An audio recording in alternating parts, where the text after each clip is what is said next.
All right, so I'm going to show you how to make video calls via the Ray-Ban Meta AI glasses.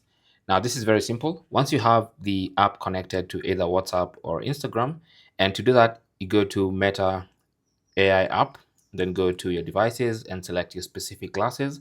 And then you want to go to communication and connect to whichever service you want to use video calls. So let's say that's Instagram or WhatsApp. Now, once you choose whatever it is you want to make video calls on, for instance, if you want to make video calls on WhatsApp, simply launch WhatsApp and navigate to that contact that you want to make a video call to. And then while you're wearing your glasses, I'm just going to put mine on. So as you wear your glasses, all you have to do is double press on the button on the glasses. And then you're going to see this pop up.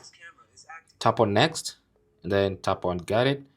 And then now your video feed should switch to the glasses. Now, as you can see, it's now switched to the glasses. If I look sideways, even without moving the phone, you can see the POV is from the glasses.